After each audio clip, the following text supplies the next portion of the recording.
Democracy in India is happening right now. Jantar Mantar में छात्रों के खिलाफ दिल्ली पुलिस ने, अमित शाह की दिल्ली पुलिस ने जो जुल्म किया था और लगातार जिस तरह से धर्मेंद्र प्रधान को बचाया जा रहा था, आज राहुल गांधी सीधे प्रधानमंत्री नरेंद्र मोदी के निवास स्थान पर पहुंच गए और वहां पर धरना देने लग गए। अभी अभी मिली खबरों में उन्हें हिरासत में ले लिया गया है। राहुल गांधी ने कहा कि मेरी दो मांगे हैं। पहला, धर्मेंद्र प्रधान इस्तीफा दें। दूसरा, सरकार इस पर बहस कराए, क्योंकि हमने मुलाकात की थी लोकसभा अध्यक्ष ओम बिरला से और उन्होंने बहस कराने से मना कर दिया। ओम बिरला ने कहा कि मुझे सरकार से बात करनी पड़ेगी। जबरदस्त ड्रामा हुआ है दोस्तों, क्योंकि अब पारा लगातार बढ़ रहा है। राहुल गांधी सीधे प्रधानमंत्री नरेंद्र मोदी के निवास स्थान पर पहुंच गए। मैं अब आपको दिखाने वाला हूं 1.5 मिनट का एक वीडियो, जिसमें आप देख सकते हैं किस तरह से पुलिस खींच कर ले जा रही है राहुल गांधी को, और कांग्रेस के कार्यकर्ता कह रहे हैं कि राहुल को हाथ मत लगाना। देखिए।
कांग्रेस उनको यहाँ पकड़े हुए हैं।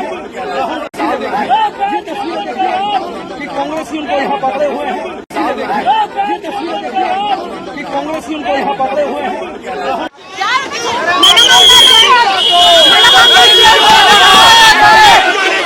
नरेंद्र मोदी कायर है। दोस्तों, अब मैं आपको आज तक का एक क्लिप दिखाना चाहता हूं, क्योंकि राहुल गांधी के इस प्रदर्शन में उनका साथ देने एनसीपी शरद पवार की नेता सुप्रिया सुले और समाजवादी पार्टी सुप्रीमो अखिलेश यादव भी पहुंचे।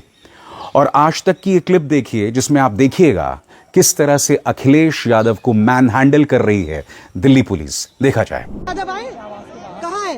7 लोक कल्याण विभाग है।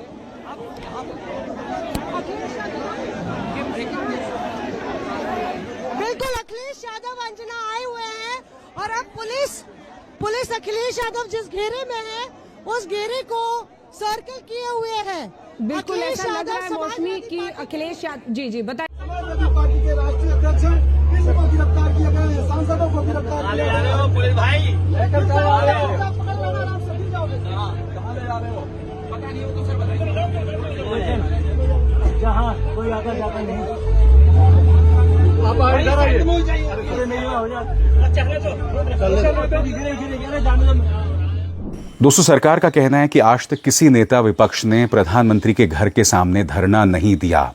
राहुल गांधी ने एक रेड लाइन को क्रॉस किया है। उन्हें धरना नहीं देना चाहिए था।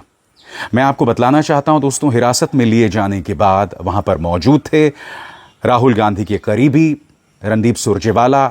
जब उन्हें हिरासत में ले लिया गया था पुलिस की वैन से, उन्होंने पत्रकारों से क्या कहा, आइए देखते हैं। गुंडई और राजनीति गुंडागर्दी की उसका अंत यहाँ नहीं है। ये एक नई क्रांति की शुरुआत है राहुल गांधी के नेतृत्व में। वो हमें जेल में बंद कर सकते हैं, लाठियां मार सकते हैं, दुर्व्यवहार कर सकते हैं, पर मोदी जी को जवाब देना पड़ेगा इन हिंदुस्तान के लाखों बेटा बेटियों को जिन्होंने पेपर लीक से अपना भाग्य खोया है, अपने कुल का चिराग खोया है। ये क्रांति अब बड़ी ज्वाला बनकर धधकेगी। राहुल गांधी के नेतृत्व में ये रुकने वाली नहीं।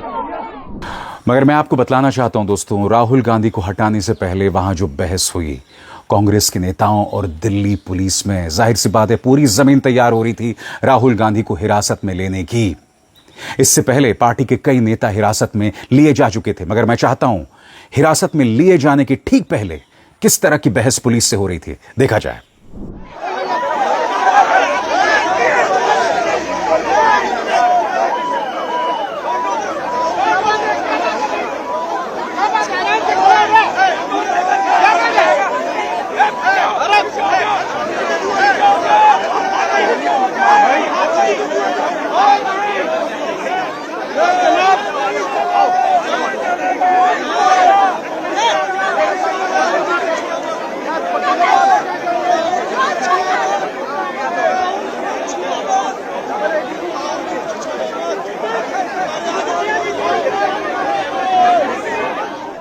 और अब एक जरूरी संदेश, सच के इस सफर में मेरा साथी बनिए, मेरा चैनल ज्वाइन कीजिए और इनमें से एक विकल्प, एक ऑप्शन चुनिए। शुक्रिया। और मैं आपको बताना चाहता हूं कि पूरा बवाल हुआ क्यों। क्योंकि राहुल गांधी इस बात को लेकर नाराज थे कि जंतर मंतर में छात्रों पर हमला हुआ और वो चाहते हैं धर्मेंद्र प्रधान इस्तीफा दें। इनफैक्ट राहुल गांधी ने यह भी कहा कि अमित शाह भी इस्तीफा दें और प्रधानमंत्री नरेंद्र मोदी को भी इस्तीफा देना चाहिए। और फिर जो उन्होंने ऐलान किया कि सब लोग प्रधानमंत्री नरेंद्र मोदी के निवास स्थान पर पहुंचे क्योंकि हम वहां धरना देने जा रहे हैं। सुनिए उनका संदेश, आखिरी संदेश ट्विटर से आपकी स्क्रीन पर। वो कहते हैं, छात्रों पर हमला हर भारतीय परिवार पर हमला है। प्रधानमंत्री मोदी को लगता है कि वो बिना जवाब दिए, बिना किसी नतीजे का सामना किए बच निकलेंगे। नहीं कर पाएंगे, इस बार तो बिल्कुल भी नहीं। मैं हर देशभक्त भारतीय से अपील करता हूं जो मानता है कि हमारे छात्रों को न्याय मिलना चाहिए, प्रधानमंत्री के आवास के सामने हमारे धरने में शामिल हो। भारत के छात्रों की आवाज को नजरअंदाज नहीं किया जा सकता। अब मैं आपको एक वीडियो दिखाना चाहता हूं। इसमें आप जितेंद्र सिंह को देख सकते हैं जो कि प्रधानमंत्री कार्यालय में हैं, मंत्री हैं, प्रधानमंत्री नरेंद्र मोदी के बेहद करीबी हैं। यहां पर आप देख सकते हैं राहुल गांधी से वो बातचीत कर रहे हैं और इसी बातचीत में राहुल गांधी ने उनसे कहा कि धर्मेंद्र प्रधान इस्तीफा दें और आप बहस करवाइए। अब जितेंद्र सिंह का जो बयान सामने आया है, उनके मुताबिक राहुल गांधी ने वादा खिलाफी की। बकौल जितेंद्र सिंह, राहुल गांधी ने हमसे यह कहा कि हम बहस करवाइए, जिसके लिए हम तैयार हो गए। मगर फिर बाद में राहुल गांधी ने कहा कि नहीं, हमें धर्मेंद्र प्रधान का इस्तीफा चाहिए। यानी कि राहुल गांधी वादा खिलाफी कर रहे हैं जितेंद्र सिंह के इस बयान के मुताबिक, जो कहीं ना कहीं अर्ध सत्य है। क्योंकि आप जानते हैं, चाहे कॉकरोच जनता पार्टी के आंदोलन में शामिल युवा हों, चाहे राहुल गांधी हों, सब लोग धर्मेंद्र प्रधान का इस्तीफा की मांग कर रहे हैं। मैं समझ नहीं पा रहा हूं इतनी क्या मोहब्बत है धर्मेंद्र प्रधान से कि प्रधानमंत्री उन्हें लगातार बचा रहे हैं। मगर क्या आप जानते हैं, सबसे अजीबोगरीब बात आम आदमी पार्टी कह रही है। आम आदमी पार्टी कह रही है कि मोदी और राहुल गांधी मिले हुए हैं। बकौल आम आदमी पार्टी, इतनी आसानी से राहुल गांधी कैसे पहुंच गए प्रधानमंत्री के निवास स्थान पे? यानी कि मोदी जी चाहते हैं कि किसी तरह से कॉकरोच जनता पार्टी आंदोलन पर से ध्यान हट जाए, जबकि अब तो राहुल गांधी को हिरासत में ले लिया गया है। इससे पहले पार्टी के प्रवक्ता पवन खेरा ने कहा था कि जब तक हमारी मांगें पूरी नहीं हो जाएंगी, हम यहीं पर बैठे रहेंगे। धरना स्थल से, जहां से अब कांग्रेस के नेताओं को बर्बरतापूर्ण हटा दिया गया है, क्या कह रहे थे पवन खेरा, आइए सुनते हैं। जब तक छात्रों को, युवाओं को न्याय नहीं मिल जाता, कांग्रेस पार्टी, हमारे नेता, हम लोग यहाँ से नहीं हिलने वाले। दिन हो या रात, नरेंद्र मोदी को बाहर आना पड़ेगा। पूरी कांग्रेस पार्टी जो जहाँ है यहाँ आए और धरने पर बैठ जाए। नहीं हिलेंगे जब तक न्याय नहीं मिलेगा। We want justice. इसके अलावा दोस्तों, लगातार कांग्रेस के कार्यकर्ता हिरासत में लिए जाने से पहले नारे लगा रहे थे, प्रधानमंत्री मोदी इस्तीफा दो। देखा जाए।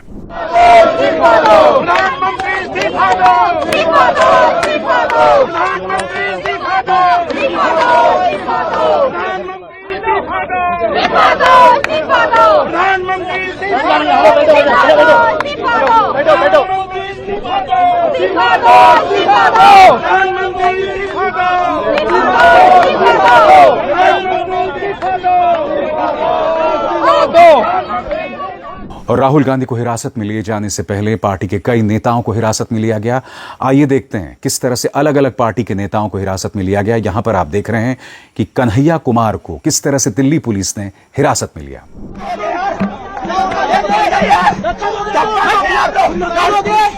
बच्चों को मारते हो, छोटे बच्चों पे हाथ उठाते हो, क्या है यार? क्यों नहीं जाने देंगे भाई? क्यों नहीं जाने देंगे? ये अत्याचार आप लोग। और अब देखिए, पंजाब के पूर्व मुख्यमंत्री चरणजीत सिंह चन्नी, जो कि अब सांसद भी हैं, उन्हें किस तरह से हिरासत में लिया गया। जब जब मोदी डरता है पुलिस को आगे करता है, जब जब मोदी डरता है। लिया जा रहा है सर, ये आतंकवाद है, बीजेपी का आतंकवाद है। ये बीजेपी का आतंकवाद है। ये छात्रों की सुन रही है।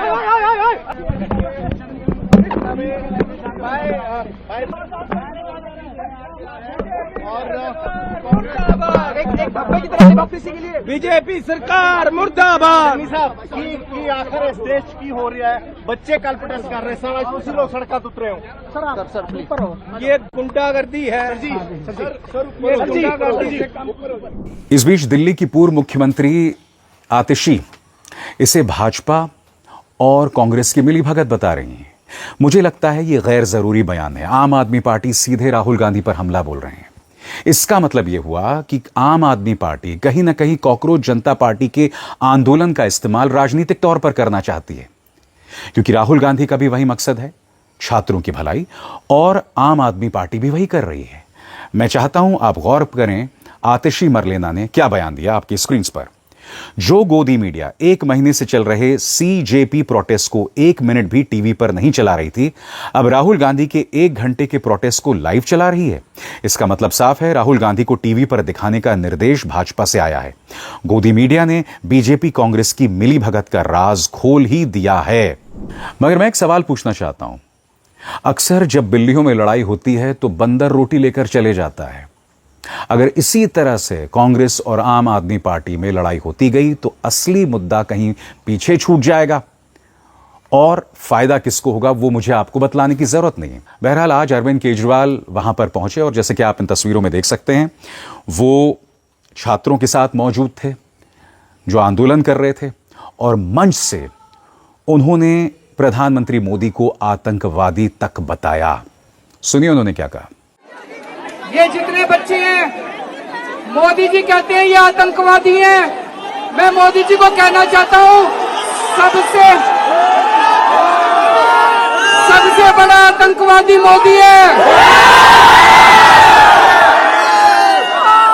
मोदी जी कहते हैं ये बच्चे एंटी नेशनल हैं। मैं मोदी जी को कहना चाहता हूं, सबसे बड़े एंटी नेशनल मोदी है। बहरहाल जो भी है दोस्तों, प्रधानमंत्री नरेंद्र मोदी बुरी तरह से घिर चुके हैं, और अब यह सरकार बता रही है कि वो किसी भी कीमत पर, चाहे छात्रों पर लाठियां भांजी जाएं, चाहे बच्चे सुसाइड कर लें, ये सरकार धर्मेंद्र प्रधान को बचाती रहेगी। ये इसका अहंकार है, ये इसकी जिद है, जिसके चलते वो किसी के सामने झुकने को तैयार नहीं है। अभिसार शर्मा को दीजिए इजाजत। नमस्कार।